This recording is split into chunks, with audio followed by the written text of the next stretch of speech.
So today we're going to go through chapter 2 in managerial accounting. In chapter 2, we are going to cover a few things. The first thing is under the cost classification by behavior, we're going to define the variable and fixed costs. And also under traceability, we're going to talk about direct and indirect costs. Also, we will see the differentiate costs, opportunity costs, and sum costs. One of the most important thing we need to make notes and to be fully understand is the manufacturing and non-manufacturing costs. We will talk about direct material, direct labor, and manufacturing overhead costs. We also will have examples of marketing or selling and admin costs. So, and product and period costs. After we have defined all those different costs and we give examples on how that's and how to calculate those, we will go to financial reports. The financial reports mentions about an income statement, and most importantly, there is the cost of goods sold, how to calculate that, and how to schedule it. It's going to be mentioned under the financial report parts. Also, the last but not least is the inventory flow equation. So I'm going to start the lecture because it's going to take a little bit longer time because there are a whole bunch of things need to be covered. Okay. First, we are going to talk about the cost classification by behavior. The basic objective of cost classification is to enable manager get a better understanding of costs. So the cost behavior refers to how the cost will react to changes in the level of activity within the relevant range. So the most commonly used classification of cost behaviors are variable and fixed costs. So what is a variable cost? Variable costs is a cost that varies in total in direct proportion to changes in the level of activity. However, variable cost per unit is constant. So make sure that you understand the variable costs varies, but the variable cost per unit is constant. There's no change. Fixed cost. Fixed cost is a cost that remains constant in total regardless of changes in the level of the activity. However, if you're going to express on a per unit basis, the average fixed cost per unit varies. Okay, inversely with change in activity. So we're going to have examples to better understanding the definition. So to illustrate the fixed costs, we are supposed to, you're going to purchase the cost of a pizza, a large pizza. So what would be the cost per unit if 2 students buy a pizza? So this total pizza costs $10. Okay. But how much cost per student if there are 2 students buy the pizza? It will be $5 per student, right? If there's 4 students buy this pizza, the $10 pizza, that will be 2.5 per student. So you will see that even though the $10 is a fixed cost, there's no change, no matter how many people are going to eat it. But if you separate this fixed cost into per unit, see, 2 students purchased 1 pizza, pay $5 per each. 4 students buy 1 pizza, well, $2.05 per each, 50 cents per each, I mean. So you'll see that the per unit changed, right? So that is a fixed cost definition. Now to illustrate the variable costs, we add that a beverage cost $1. Each student eating the pizza has 1 beverage. So if 2 people were eating the pizza, the total beverage bill will come to $2. If there are 4 people were eating the pizza, you'll get $4 for the beverage. The cost per beverage still the same, is $1, but the total cost depends on the number of people ordering a beverage. So that is a variable. Even though the variable is the variable cost per unit is constant, right? The total variable cost will be changed. So you will see that the per unit is $1. It's always the same, it's $1. So it's constant, it's no change. But it depends on how many people will order in the beverage, so the total amount will change. So that is a variable change. costs definition. Okay, so you wanted to understand that part before you move on. Now we talk, so this is the cost classification for cost behavior. We have variable, we have fixed. So in total, you will see this. In total variable cost changes as activity level changes. Total fixable costs remain the same, even when the activity level changes. Variable unit per unit remain the same, but the fixed cost per unit goes down as activity level goes up. Right? 2 students purchase $10 pizza is $5, but when the activities goes up, so there are 4 students to purchase the pizza, the fixed cost will be $2.50. So that's decline, so it goes down.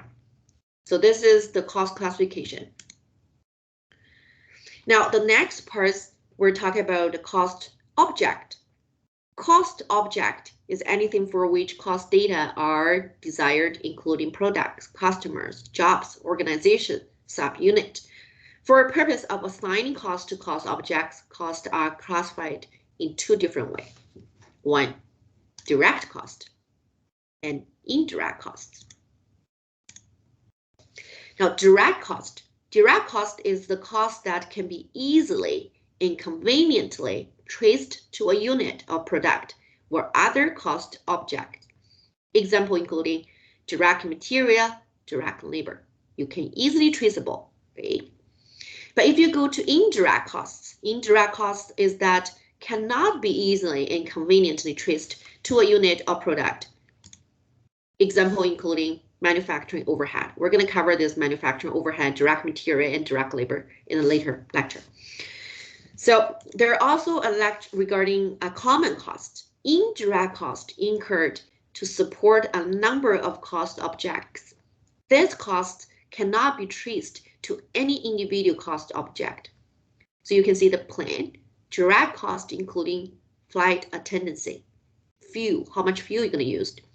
Indirect cost including package handler, ticketing staff, accounting staff. All those costs, it has to be considered, but it's not easy to traceable.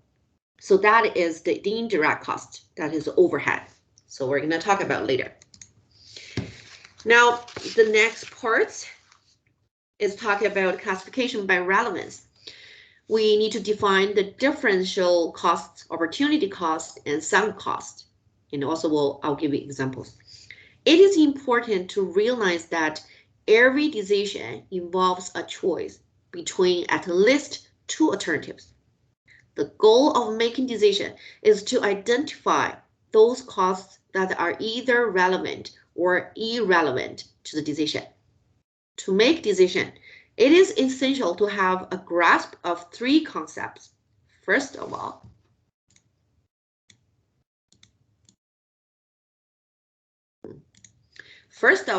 differential costs. Also, we call it incremental costs.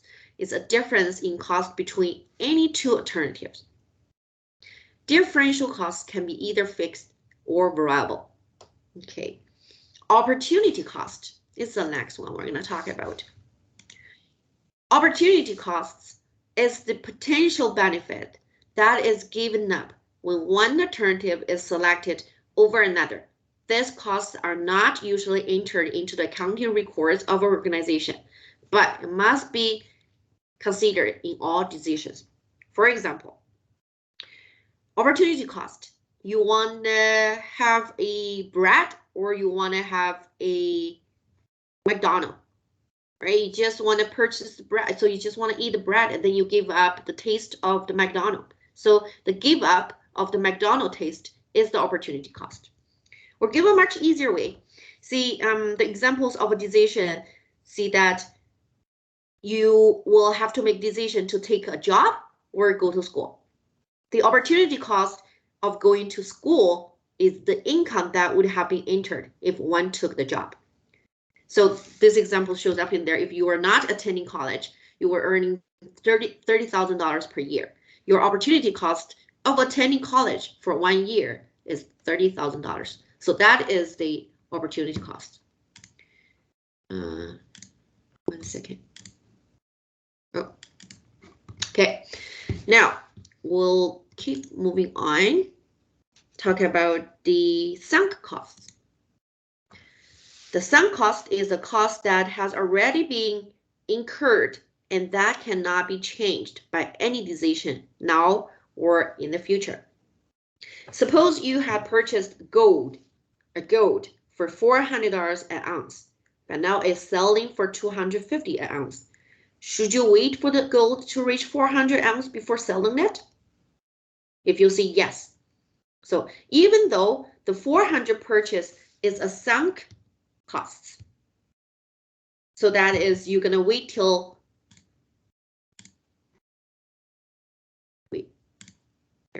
there we go. So that is a sunk cost, a cost that already been incurred and you cannot change at all. Even though you decide to sell the gold or you just keep the gold, the $400 with no change. So that is a sunk cost. Okay, so that's exactly the similar example shows up in our slides. You bought an automobile that cost $10,000 2 years ago. The $10,000 cost is sunk because whether you drive it, you park it, you trade it, or you sell it, you cannot change the $10,000 cost. It's in there, right? It's already happened. So that is the definition for sunk costs. Now, the next one we are talking about manufacturing and non-manufacturing cost. I want you to pay attention to this part because you're going to see a lot of questions related to it, even though you go to chapter 3. Or if you go to what's the course for the next one? Personal taxes and the others. Okay, so it might be useful to understand that every organization carries out a sequence of activity to fulfill its mission. Such a sequence of activity is known as the value chain of the organization. I should have so this is example of the value chain. You can see from the plant cultivation till the customer support. So that is the value chain. Okay? Each unit will make money. Each unit is valuable, okay, to make benefit to the business. Then cost classification by function consists of associating cost with the type of activity for which that cost is incurred. The term manufacturing costs is used to identify the cost associated with the production activity, such as direct material, direct labor, and manufacturing overhead. So that is the manufacturing cost. We could see that the difference between the merchandising and manufacturing activities, because manufacturing activities is much more complicated. What did I do? Okay, so merchandiser, they buy the finished goods and sell the finished goods. Okay, but for manufacturer, it's different. They purchase the raw material and they produce it. So there's a process of produce it and then they sell the finished good. So that's a big difference. Even though you see that it's not quite different, but when you do accounting records, they're going to be a difference. Then the manufacturing cost. So we're talking about direct material, direct labor, manufacturing overhead.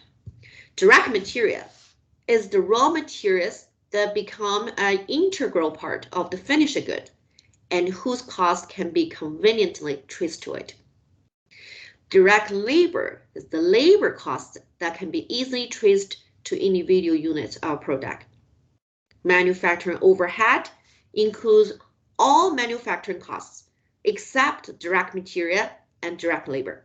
These costs cannot be easily traced to specific unit produced. Okay, also we call it indirect manufacturing cost, factory overhead, or factory burden. So those are the other names.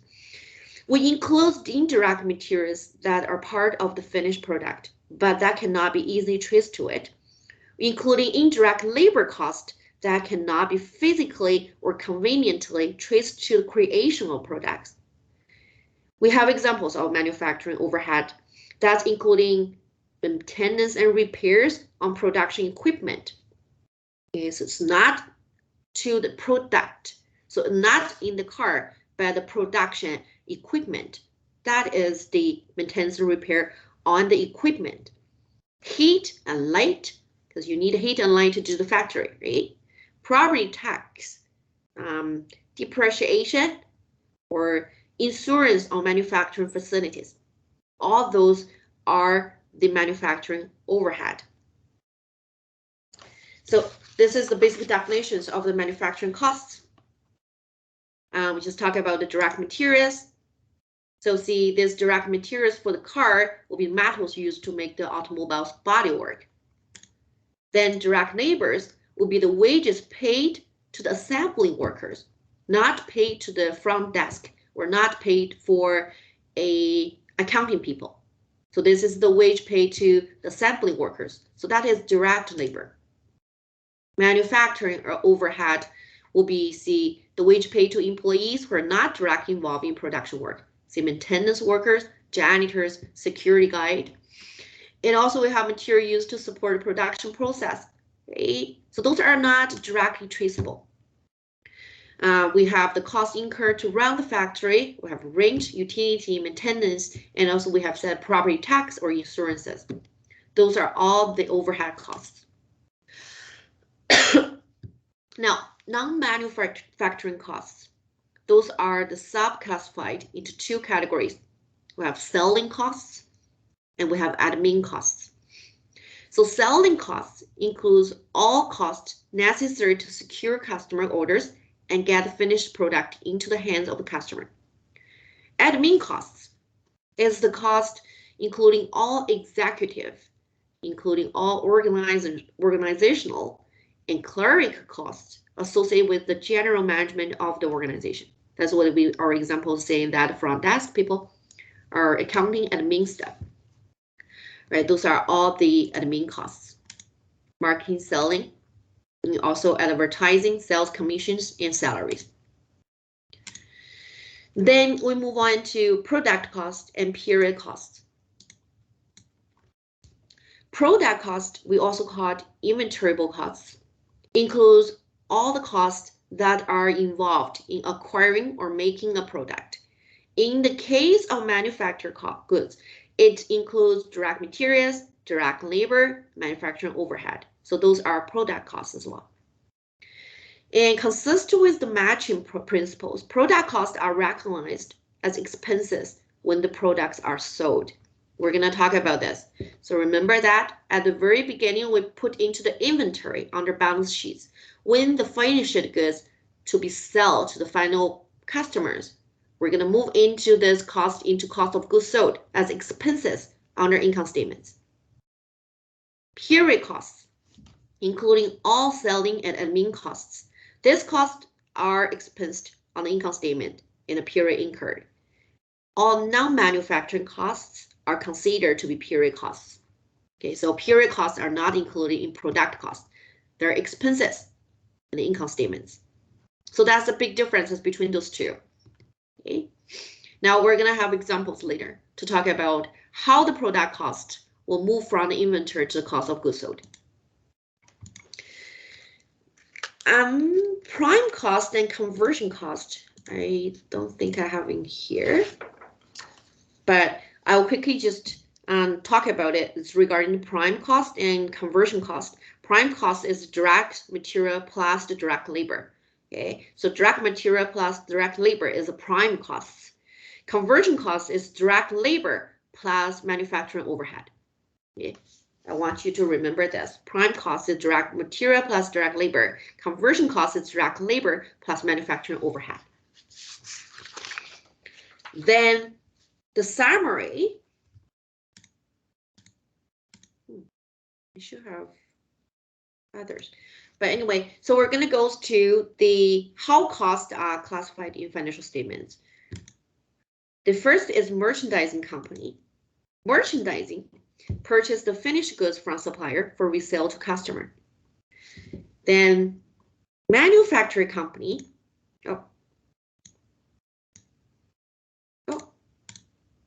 The manufacturing company purchase the raw material from supplier and then produce it and then sell the finished goods to customer. Manufacturing companies produce its goods as well as market them. The production process gives rise to many costs, and this cost must be accounted for on the manufacturing company's financial statements. So that is why it shows up in the balance sheets right there. Now the balance sheets, merchandising versus the manufacturing companies.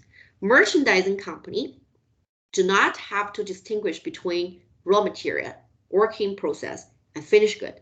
They only report one inventory number on their balance sheets, labeled as merchandise inventory. So that is show when you do your balance sheets, if this company is a merchandiser. Under the current assets, there's only one inventory numbers on their balance sheets. We call it merchandise inventory. But when you move on to the manufacturing company, the manufacturing companies report 3 types of inventory on their balance sheets under the current assets. So under inventory, they have raw material, they have working process, they have finished good. Raw materials is the materials used to make the products. We already know that. Working process consists of units of product that are partially complete, but that will require further work before they're ready for sale to customer. So that is working process. Finished goods consists of unit of product that have been completed, but not yet sold to customers. Okay. Yeah, so materials waiting to be processed, partially completed product, but not sell to the final product, final customers yet. And completed product are waiting for sale, so it's finished good. Now the income statement.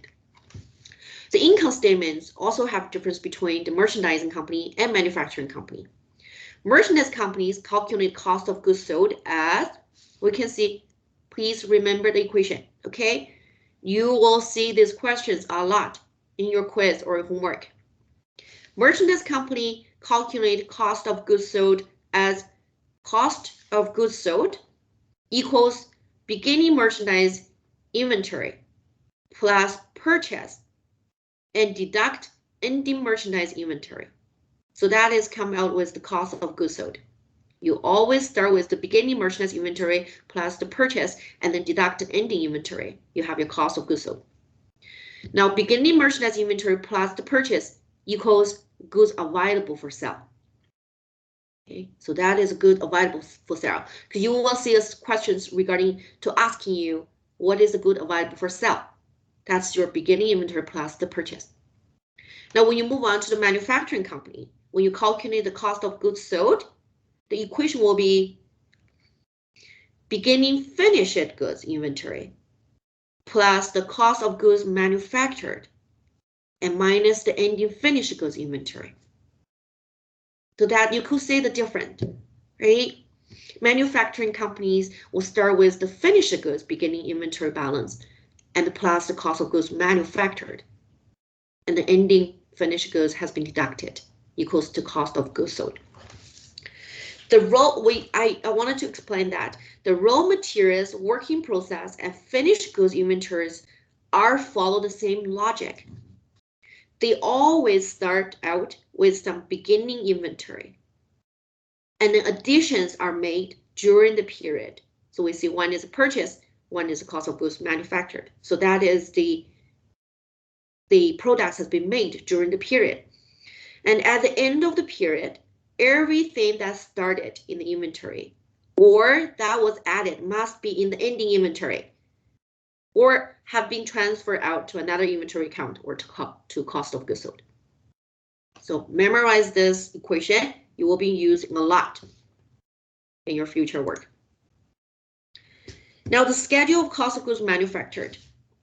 This schedule contains the 3 elements of cost mentioned previously. We name as direct materials, direct labor, manufacturing overhead. In calculating the cost of raw material, direct material, manufacturing overhead used in production during the period, it calculated the manufacturing costs associated with goods that will finish during the period. So we will see, I think I should have, yeah. So this is the inventory and cost of goods sold exhibit in our textbook 2-7C. So if you wanted to read carefully, you will see it in our textbook. Okay. So this, I should see that in our textbook.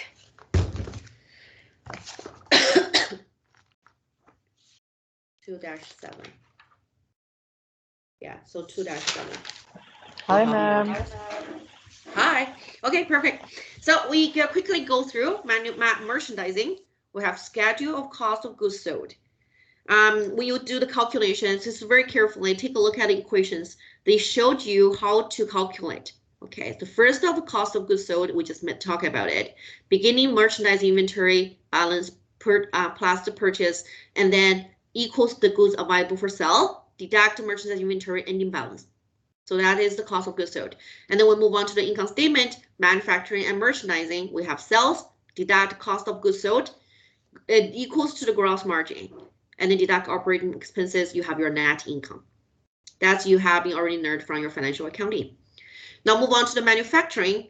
We have schedule of cost of goods sold is a less slightly different, but the same logic.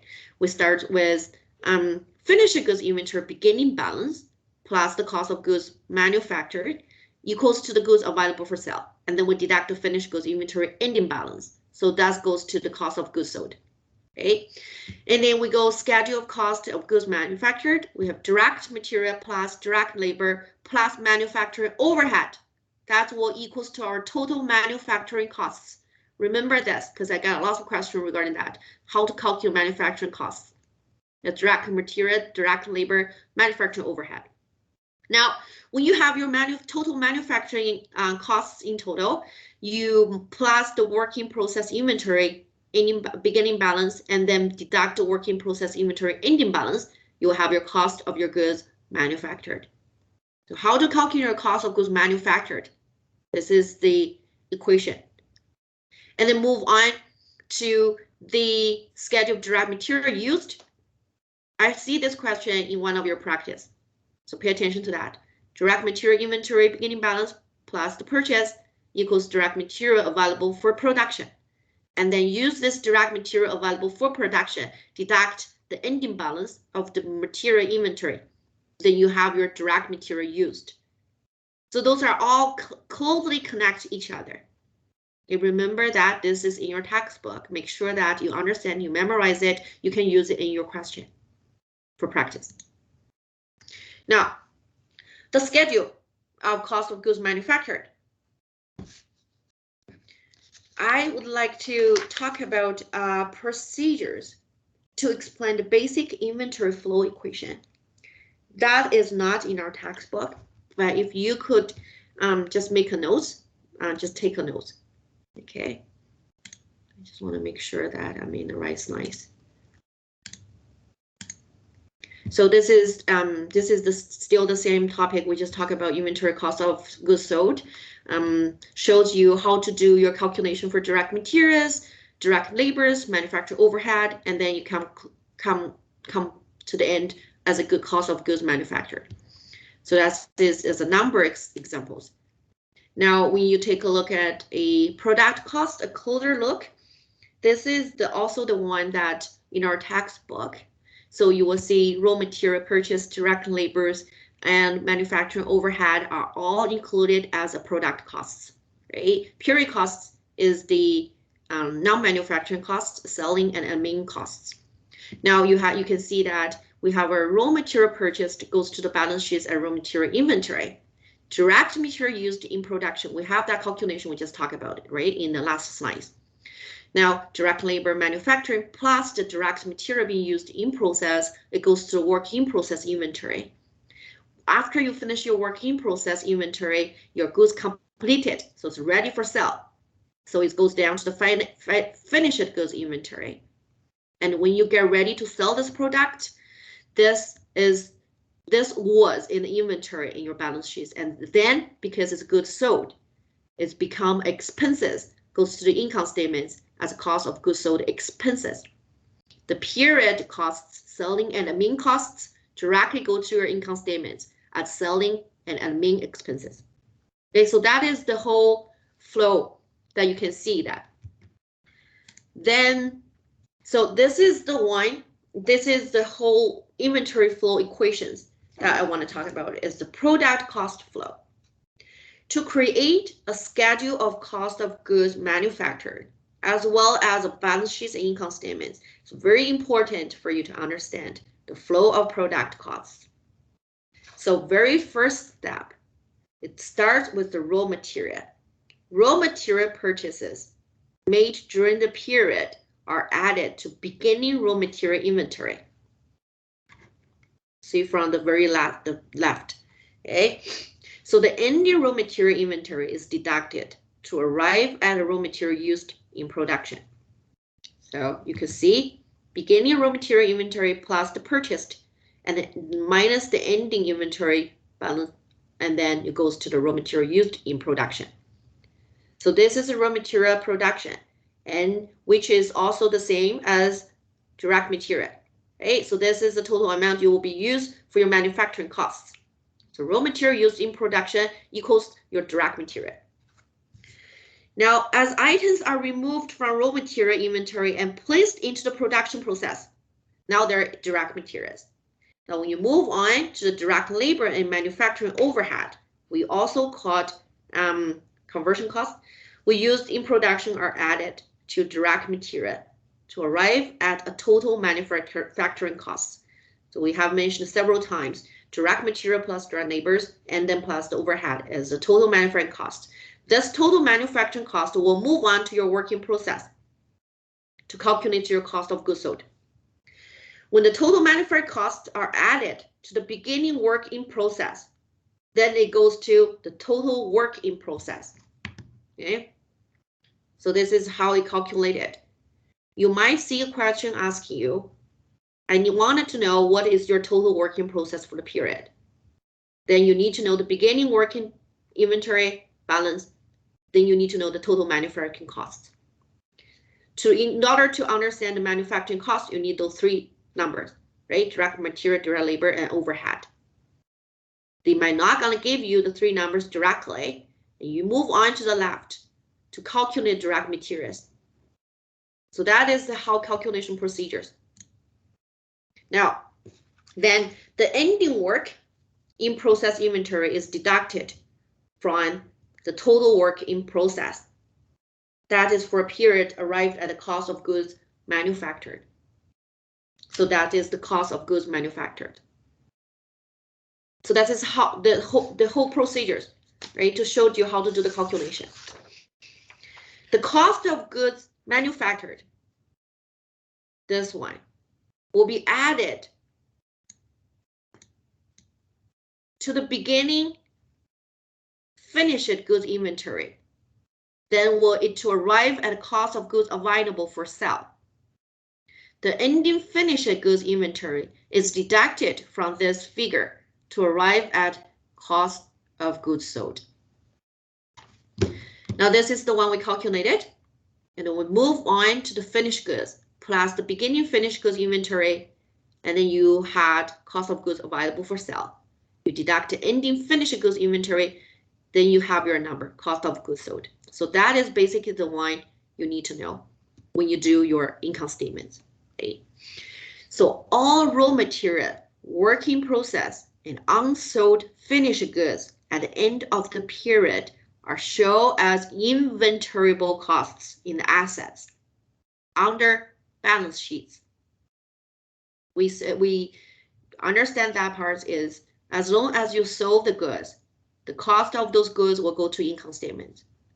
For example, if there's no goods has been sold, those are stay in the balance sheets under inventory. Okay. All finished goods are sold. Their cost transferred to the cost of goods sold on the income statements.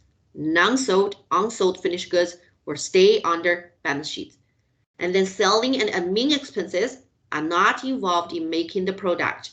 Therefore, they're treated as period costs reported in the income statement for a period. The cost is incurred. That is the most important parts we need to understand. I think there's one I wanted to read it through for you. So this whole procedures talk about the flow of cost in a manufacturing company. Raw materials purchases are recorded in the raw material inventory account.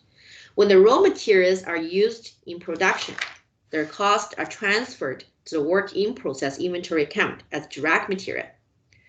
We have to pay attention that the direct labor costs and manufacturing overhead costs are added directly to work in process. Work in process can be viewed most simply as assembly line, where workers are just stationed and where product slowly takes shape as they move from one end of the line to another. The direct material, direct labor, manufacturing overhead costs added to work in process are the costs needed to complete these products. They move along this assembly line. Now, as stated previously, product costs are often called inventoriable costs because these costs go directly into inventory account as they're incurred, rather than going into expenses account. This is a very important concept, since such costs can end up on the balance sheets as assets if these goods are not partially completed or are not sold at the end of the period. So this is the whole procedures and the most important part in chapter 2. Now, we're going to summarize the chapter. Costs can be classified in many ways depending on the information that the manager needs. We have talked about so many different kind of costs, right? While the income statements look similar for merchandise and manufacturing companies, the cost of goods sold calculation is totally different. This is because manufacturing companies make their product and the merchandise companies just buy the product. Manufacturing companies must calculate the cost of goods sold, accompanied by preparing a schedule of cost of goods manufactured. This schedule including direct material used, direct labor, manufacturing overhead, along with any analysis of work in process inventory. So that is everything for chapter 2. I was about to give you a quick question. Just wondering if you guys can get an answer very quickly, because it's a 1-minute question, so you're supposed to answer it in 1 minute. We will see. If the cost of goods sold is $100,000, the ending finished goods inventory is $30,000, higher than the beginning finished goods inventory.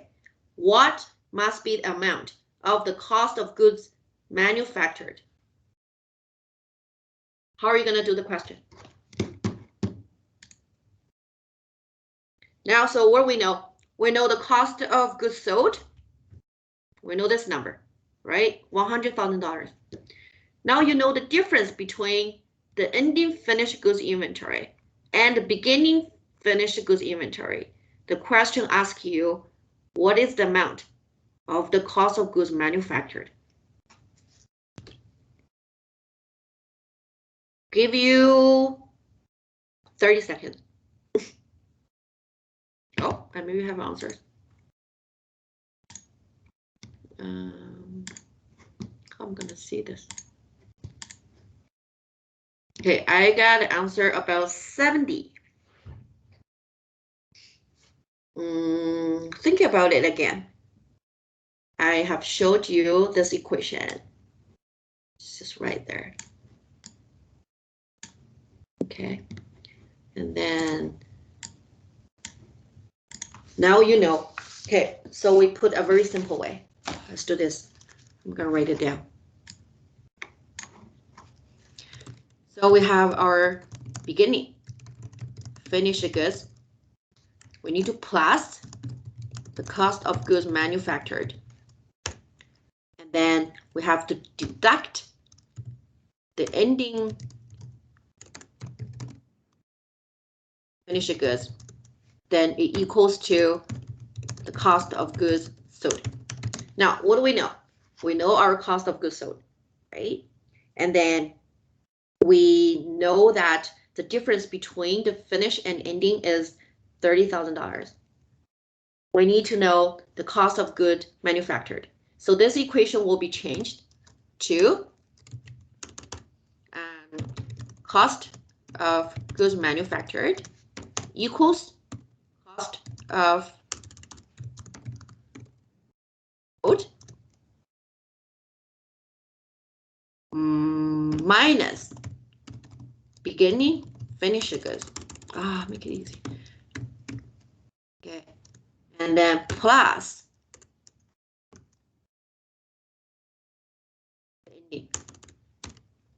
the ending finished good. Now, so this is, we can change a little bit. We could change to cost of goods sold plus